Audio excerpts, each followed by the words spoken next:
Hello everyone, I hope you all are good. आज हम एक इम्पॉर्टेंट ऑब्जर्वेशन के बारे में बात करना चाहते हैं जो कि सुप्रीम कोर्ट ऑफ इंडिया ने दिया है।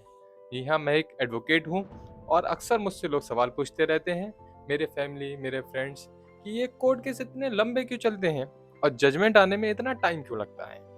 तो एक केस में ऐसा ही इशू रेज्ड हुआ था, तो मैं आपको सिंपल लैंग्वेज में बताने की कोशिश करूंगा।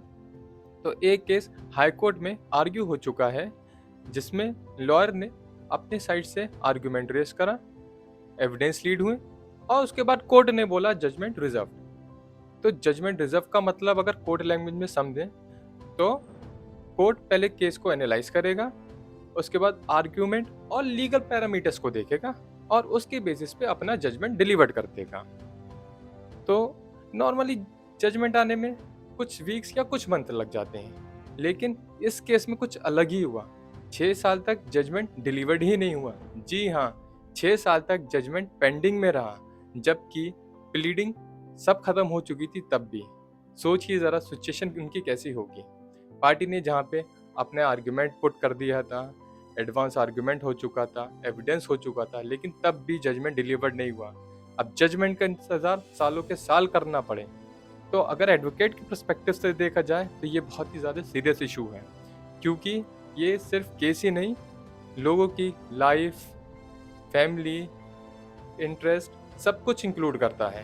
तो इसको देखते हुए सुप्रीम कोर्ट के नॉलेज तक ये मैटर पहुंचा।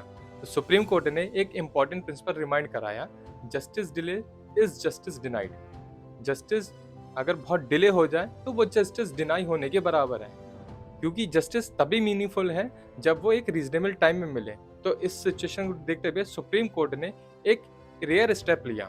Normally supreme court high court को मैटर ट्रांसफर कर देती है कि वो डिसीजन देने के लिए, लेकिन सुप्रीम कोर्ट ने इस केस में डिले होने की वजह से एक इम्पॉर्टेंट इनिशिएटिव लिया कि ट्रांसफर हाई कोर्ट को ना करके ट्रांसफर उसने अपने पास भी करा और डिसाइड करा कि वो इस मैटर को खुद सुनेगी और उसके बेसिस पे डिसीजन देगी।